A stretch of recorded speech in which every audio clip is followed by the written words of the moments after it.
Hello and welcome to my home. Today we're going to make okra corn and tomato stew with beef and wine. Come on, let's grab the apron and get started. Okay, I'm showing you all the ingredients you will need for your stew. You'll need salt, black pepper, onion powder, some red wine of your choosing, a 15-ounce can of corn. I'm using white corn, but you can use yellow corn. That would be fine. A large can of whole tomatoes. I'm using a San Marzano style tomato, but you can use a whole tomato of your choice. A 16-ounce bag of frozen sliced okra, a 1-pound container or package of beef cubes.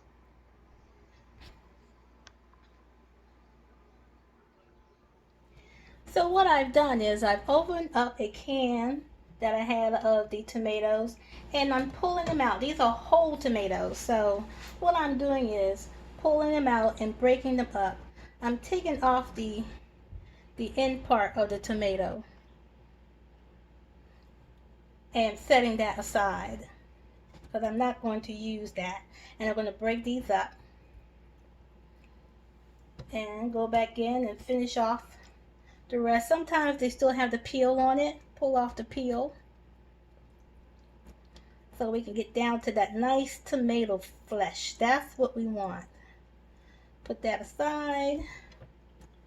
I also have drained that can of corn and rinsed it off with some nice cool water to freshen it up and also to wash off the salt that they have on there. I'm going to season it to my taste, so I really don't want that extra salt on there.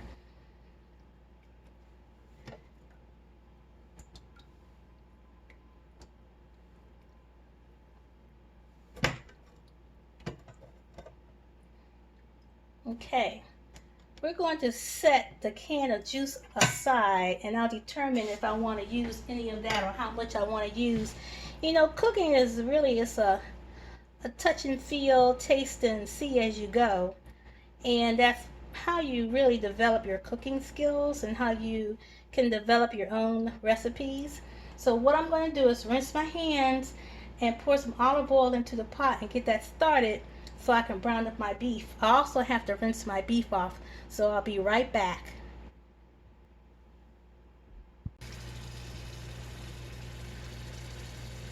So I've rinsed off my meat, but I've also patted it dry.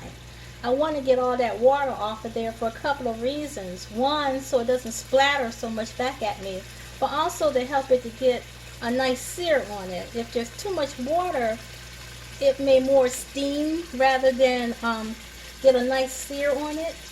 And I do have the oil coming up to temperature first. I'm a little more particular when it comes to my meats, and I like the oil to be hot. The vegetables, I don't really care about that as much, but when you're trying to sear meat, you really need to have the oil up to temperature. So I got one in there to test it. I'm going to put the rest of them in there. I put about a quarter cup of oil in there. I'm thinking I need a little more. So once I get these in here, I will go ahead and add some more oil. I did not put flour on here because the okra, for those who are familiar with okra, you know that it has a thick kind of, some people call slimy flavor to it or texture to it, and that's going to be more than enough to thicken up the stew. And I'm browning the meat just to add the extra layer of flavor to the stew. So let me put this away.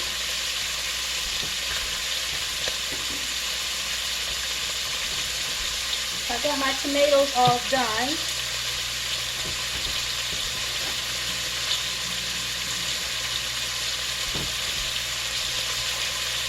We get a little bit more olive oil in here.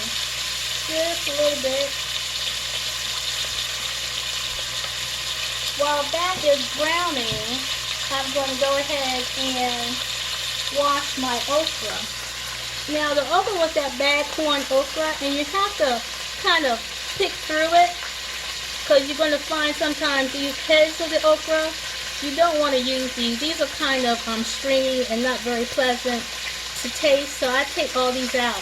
So let me rinse my okra, and I'm going to let the browning continue, and I'll be back once they're all brown.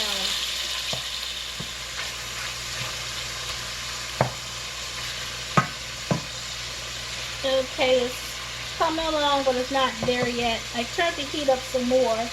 Sometimes when you put your ingredients in that might be a little bit on the cold or cool side, it will reduce the temperature of the oil, so you have to turn the oil back up. So I'm going to let that go. I'm not trying to cook it done. I'm just trying to get a nice sear on it. Kind of like what you see on there. If you can see that brown, the brown tidbits is what I'm trying to get. So we'll let that go for a few minutes, and I'll be right back. Okay, I think I'm ready. I'm ready to see that browning on there. That gives it additional flavor, and there's also some brown tidbits in the pot. And be careful when you're browning, because you hear all that sizzle. It still pops, even though I drained the water off of it as much as, or I patted the water off as much as I could, because it could pop. You don't want it to pop in your face, pop in your eye, that type of thing. So what I'm going to do next is add those tomatoes that I pulled apart and kind of scrub up the bits with that tomato juice that was in there. Now I still haven't pulled the can of tomato juice that's left in there. I just have the whole pieces of tomatoes that I broke up so far. That's what's in there right now. Now I'm going to put in the corn. Give that a stir. Now when you're browning your meat, you do have to turn it from side to side, so you can try to get all the sides of the meat brown.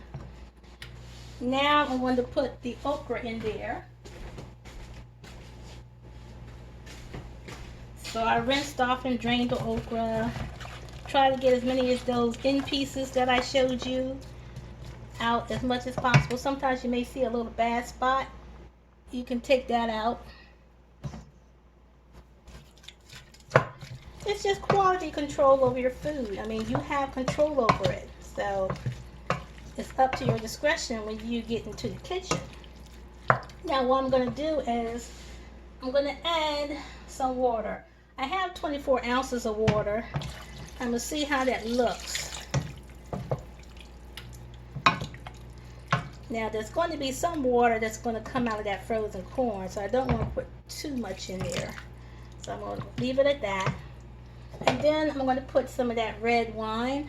I'm using Cabernet Sauvignon, but you can use any type of red wine that you want, any wine that you would drink in there. So I know you want to know how much I'm going to put in there. I don't usually measure, but I'm going to start off with a half cup and put in there.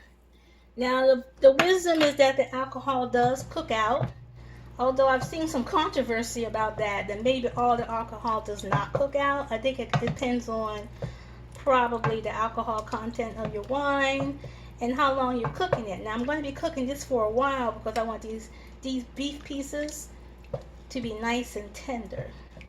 So I think I'm going to stick with the half cup of wine. So let me get that cap back up. I think I'm going to use some of this juice. Probably do a half a cup of that as well. Put that in there.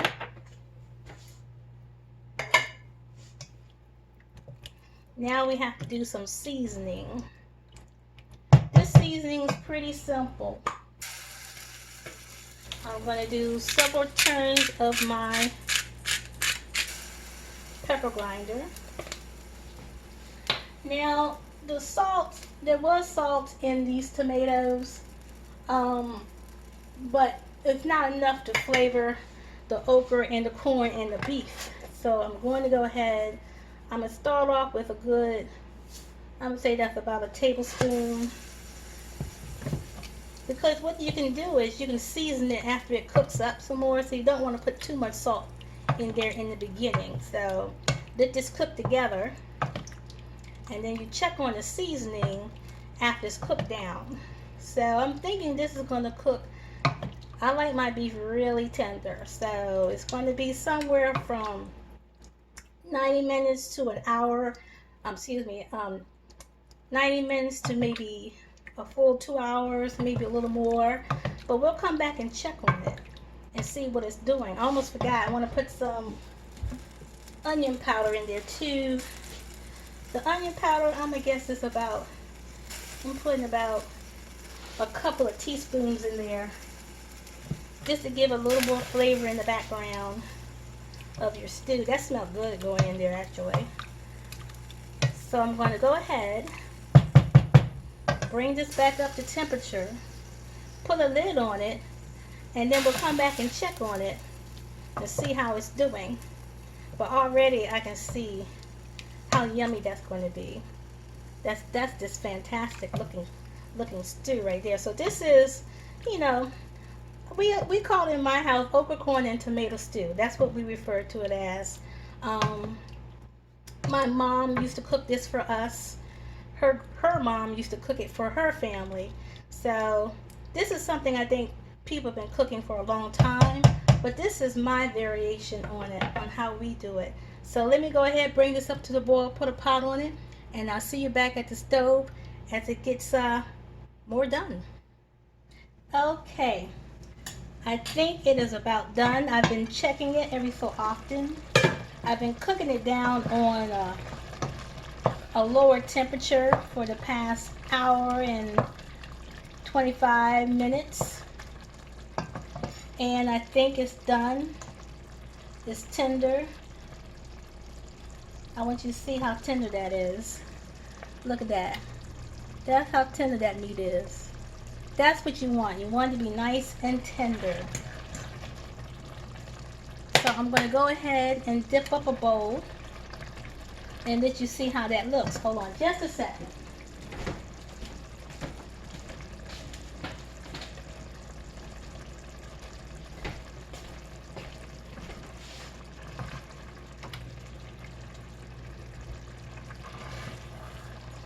And this is the thickness that I like to have our okra, corn, and tomato stew. Now if you want it a little thinner, you could have added some more water, mixed with a little wine, or mixed with a little vegetable stock, and added to it. If you had saved the any of the tomato juice that was in that can, you could have added a little bit of that to it as well. But that is how it looks, and that is delicious.